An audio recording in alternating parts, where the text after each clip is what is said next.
ang karugtong ng nakaraan, mula sa dance studio. Lumabas ang ating bida mula sa pagpalit niya, ng kanyang kasuutan.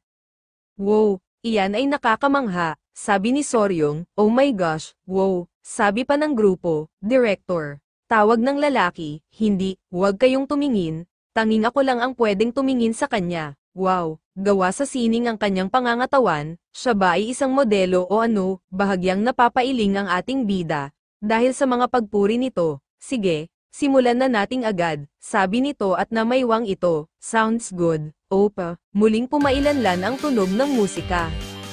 Panoorin niyong mabuti ito, ang choreography para sa routine. Nagumpisang igalaw ng ating bida ang kanyang mga paa. Napatingin ang mga babae, isinabay ang step nito ang kanyang ulo. Natutuwang, napahanga ang director-manager ng grupo. Lumabas ang aura ng babaeng magaling magsayaw, habang umiindak ang ating bida. Sa patuloy ng pagtugtog, unti-unti sumasabay ang grupo. Ang inyong mga timing, syncopated, nito dito, hindi, isabay ang inyong balakang sa higit pa, gawing sexy ito, at iyan, ganyan nga, perpektong sexy, wow. Ito ay hindi ka panipaniwala, bulong nito, habang binivideo ito ng manager ng grupo. Wala akong pakialam kung nagkakamali ka, pero huwag kang tatamad-tamad sumubok, hanggang makuha mo ang tamang step. Opo sir, biglang nagsalita ang boses, nag-award ang mga karma points, samantala, sa isang gusali. Kung saan nandoon ang Hyundai Auto Group, isang malawak na gusali. Makikita ang mga parot par ito mga tao, na hindi magkumayaw sa kabisihan. Director, nagkaroon po ng issue sa deal, ano ang ibig mong sabihin na issue? Sabi ng babae, di ba sabi mo magaganap ang kontrata ngayon?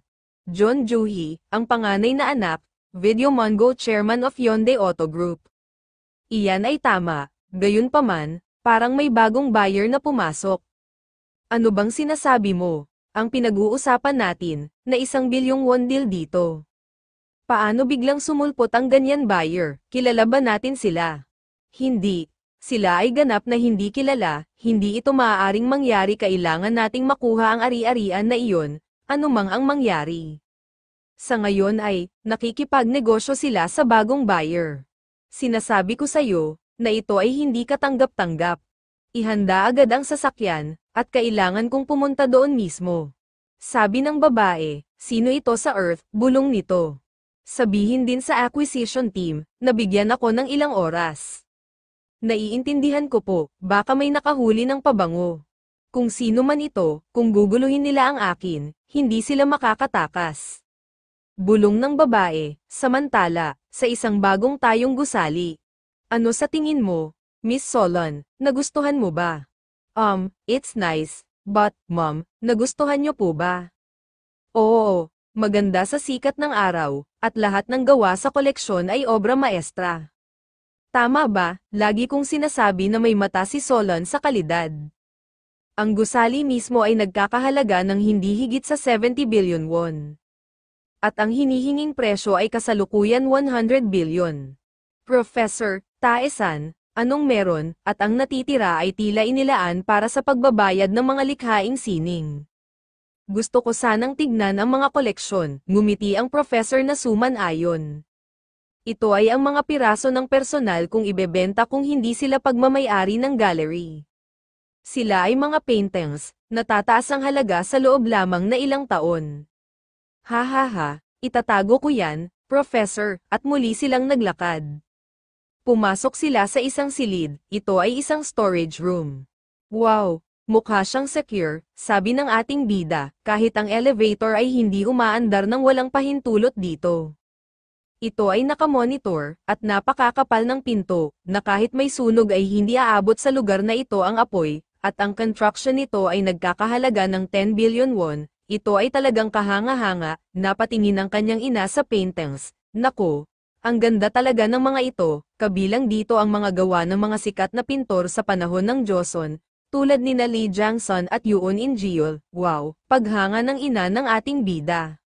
Nakiusap sa museo na bilhin ko sila pero pinigilan ko, ang ilan sa kanila ay may mga tag ng auction noon, nagbuntong hininga ito bago nagsalita, ang idiot ng second son ng pamilyang ito, kumbinsihin mo ang kanyang biyenan na gamitin silang lahat bilang collateral. Ang tanga niya, wala siyang idea kung ano ang halaga ng mga ito. Teka, so ibebenta mo ba sila ng pribado? Of course not. In the idiot hand over them in one go, so, maaari lamang silang ibenta bilang isang buo. Sino ba ang bibili ng buong koleksyon? At kung pupunta sila sa isang auction sa korte, ito ay isang kapahamakan. Kung ang mga lines ay nag-clear bago magsimula ang mga auction, magiging maayos din ang lahat, at iyan ang dahilan kung bakit ko kayo tinawagan, pati ang mom mo na si Miss Solon, ay nakakahiya naman, I see.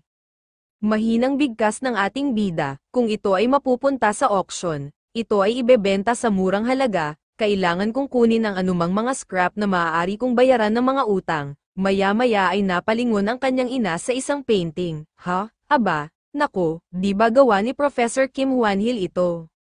Tama nga, iyan ay likha ni Professor Kim Hwan-hil, hindi ba hindi ka panipaniwala? Wow, ipapa-auction din ba ang pirasong ito? Yan ang nagpapabaliw sa akin. Sinira ng lokong yun ang lahat, at sinabunutan ng professor ang kanyang sariling buhok. Miss Solon, tulungan mo ako dito, balita ko maganda ang lagay mo lately. Mangiyak-ngiyak na sabi ng professor, pati ang biyenan ko ay nagtatakbuhan na ibenta pero walang kayang bilhin, na may 1 bilyong won na nakatago sa mga araw na ito. Well, at ano ang silbi ng mga dati kong kaibigan noon? At napaisip ang ating bida, Professor, nais kong tignan muli ang koleksyon. Oh, sige lang, at maglaan ka ng oras, at naglakad-lakad ang ating bida. Napahinto ito, at napasulyap sa isang painting. At muling tinignan niya itong mabuti, ito, ay mas mahusay kaysa sa inaasahan ko. Bulong ng ating bida, biglang nagsalita ang boses.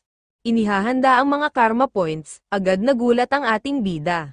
Muli ay nagsalita ang boses, inirerekomenda ng mga Diyos ang pagbili. Ano, inirerekomenda nila ang pagbili ngayon, napangiti na bulong ng ating bida. Well, makatwiran ba, na marami sa mga pintor na ito ay malaman na naging mga immortal. Patuloy itong naglakad, maraming kilalang artist ang mga scholar din noong panahon nila, sa kanilang mga naipon mabuting gawa, hindi katakatak ang umakyat ang araw bilang mga immortal, at malamang gusto nila na ako na kinikilala ang halaga, ng kanilang mga gawa, na pagmamayari sila, at mukhang may dahilan pa ako para bilhin sila, bulong ng ating bida. Professor, ano ang mga nakasalansan na piraso sa tabi ng dingding? Tanong ng ating bida. Yung mga yon, bakit, gusto mo ba? Lahat yan ay fakes. Ano, mga fakes? Ang aking biyenan ay nagpunta kamakailan, sa Europe at sinundo sila sa isang flea market, kung gusto mo ng isa ay ibibigay ko ito sa'yo ng libre. Ngunit kahit na ang mga ito ay nakatag na ngayon. Matagal na silang nakaupo doon na hindi nagagamit, at huminga ito, talaga, agad lumapit ang ating bida at binuklat ito, agad na bigla ito sa nakita. Nang laki ng bahagya ang mata ng ating bida sa pagkabigla, teka, anong ginagawa mo dyan? Bahagyang humalakhak, ang taong nakita ng ating bida sa salansan ng painting. Samantala, at sa isang gusali, habang nasa kotse ang babaeng si Joey. Tita, hindi tama ito, nagkaroon na kami ng verbal agreement, paano at bigla na lang kayong magdadala ng ibang buyer ngayon? Joey, I'm sorry, kailangan kong pisilin ang bawat sentimo na aking makakaya. Wala laman ang mga bulsa ko ngayon, ang mga bagay ay napakasama, muntik ko nang maisanla ang aking bahay, alam mo ba yun? Sabi ng matandang babae, kahit na ito ay hindi tama, magkakilala na kami simula pa noon andyan si Mom, kaya, wala pa akong pinipirmahan, si Mr. Jang ay titigil hanggang makarating ako doon, property ko ito, kaya maari ko itong ibenta ng walang seal. Ang tusong matandang hag, na ito, bulong ng babae, samantala sa storage room, bahagyang nanginginig ang lalaki, na nakatago sa salansan ng mga paintings. Bakit ka nanginginig? Hindi kita kakainin, alam mo. Sabi ng ating bida sa lalaki, good heavens, may buhay na multo sa painting. Ano, nakikita mo ako, paano? Nagtatakang sabi ng matanda na nasa painting. Well, kaya nga ako nagtatanong, kasi nakikita nga 'di ba, hindi ka ba, natatakot sa akin? Tanong ng matandang multo, hindi mo ba alam mas nakakatakot ang pag-iwan, ng tao. Ikaw ba ay isang medium? Wala kang pakialam. Sino ka? At sino ka para magtanong? Sabi ng matandang multo. Bakit ka nakulong sa painting na ito? Tanong ng ating bida. Patuloy na dumarating ang mensahero ng impyerno. Nagtatago ako dito, natatakot ako, at ayokong kaladkarin nila ako. Sabi ng matandang multo, nakagawa ka ba ng kasalanan? Kung ganun ay dapat ka ngang pumunta sa impyerno, gusto kong bumalik sa mundo ng mga Diyos. Ha, ikaw ay, isang Diyos, sabi ng ating bida. Ang mga frame na iyon ay nagkakahalaga ng halos 50,000 won bawat isa. Sabi ng professor sa di kalayuan sa ating bida. Narinig mo ba yon? Ito daw ay 50,000 won sa Korean currency. Sabi ng ating bida sa matandang ghost, sa madaling salita, alamin mo ang iyong lugar. Nagtatago mula sa impyerno, sa isang 50,000 won na painting. At hindi ako naniniwala na sa isang segundo na ikaw ay isang Diyos. Bulong ng ating bida, na napapaisip, please isama mo ako. Sobrang nakakatakot dito, malapit na naman nila akong makita. Lumuluhang, natatakot na sabi ng matandang ghost. Kung isa kang Diyos, ano ang kinatatakutan mo? Well, pinalayas ako, naubusan ka ba ng points, ha? Ikaw, sino ka? Sigaw ng matandang ghost, paano mo nalaman ang sikreto ng Divine Realm? Huwag subukang maghukay ng masyadong malalim, low point katulad mo, masasaktan ka kung marami silang alam. Hehe, sabi ng ating bida, ikaw, wala ka ring alam sa messenger di ba? Well, kilala ko si Richard Kang, isang mensahero mula sa impyerno. Ano? Gulat na sabi ng lalaki, bakit ka nagulat? Kilala mo ba siya? Hinahabol niya ako, sabi ng matandang ghost. Oh, ganun ba? Pakiusap, iligtas mo ako, ayokong ma-stuck sa mundo ng tao o impyerno. Gusto kong bumalik sa mundo ng mga Diyos, mangiyak-ngiyak na sabi ng matandang multo. Pero sabi mo wala ka ng points, ang pagkakamali ko ay ang naniwala ako sa komunismo. At nawalan ako ng maraming puntos na nakuha ko sa panahong iyon. Labis na pinagsasamantalahan ng corrupt monarchist at nouveau riche ang mamamayan. Karamihan sa mga intelektual sa aking panahon ay naramdaman din, ang teorya ng komunista ay tila isang utopia na pantasya, ngunit ang lahat ng iyon ay kasinungalingan, at nagpakamatay ang kaibigan ko dahil sa gutom, at ganun din ang gagawin ko, dahil hindi ko kinaya ang gutom, pero, nakaligtas ako dahil nabenta. Ang gawa ko, sabi ng matandang lalaking ghost, kaya naging pintor ka, bulong ng ating bida, pero bakit ka nagtatago sa isang pamemeke? Hindi ka ba nahihiya, bilang isang pintor dapat mong panatilihin ang ilang dignidad? Ha, anong pamemeke? Ito ay isang orihinal, ito ay isang gawa na aking nilikha mula sa aking sariling inspirasyon. Sigaw ng matandang ghost, oh, ganun ba? Parang peke sa akin. Isang peke, watch your mouth, kahit sa tingin mo ay parang walang kwentang painting ito. Ako si Picasso, at ako mismo ang nagpinta nito. Sigaw ng matandang ghost, na ikinabigla ng ating bida. Ano, si Picasso ang sabi mo, habang tinitignan ko mabuti ito ng malapitan, ay tila painting nga ito ni Picasso. Bulong ng ating bida, na nagulat pa rin sa nalaman. Ikaw si Pablo Picasso, ha? Kilala mo ako, syempre close friends ko si Gauguin, Cezanne, at si Big Bro na si Van Gogh. Ano, kilala mo ba ang mga impresyonistang magkakapatid? Tito ko si Jian Kim, pamangkin ka talaga ni Master. Hindi makapaniwalang sabi ng matanda, oo, nakakuha siya ng maraming puntos kamakailan, at naging full-time na empleyado. Ang mga impresyonistang magkakapatid ay na-promote din sa part-time. Wow! Ang mga lalaking iyon ay halos hindi nag-iwasan. Tapos, at biglang may nag-share ng points sa kanila. Iyon, ay ako, wow, talaga ba? Sabi ng matanda. Samantala, mula sa labas ay dumating ang puting kotse na lula ng dalawang babae. Agad sinalubong ito ng taong nakatalaga sa harap ng gusali, welcome po director sabay yuko ng samalubong dito, nasaan si Professor Jiang, nasa underground storage po siya at may kasama ilang mga bisita, ituro mo sa akin ang daan, sabi ng may edad na babae, samantala sa storage room, pamangkin, Kung sakali na mayroon kang matitirang points, baka pwede na isaalang-alang mo ang pag-save ng isang Diyos at pagbibigay ng ilang mga puntos sa akin, haha.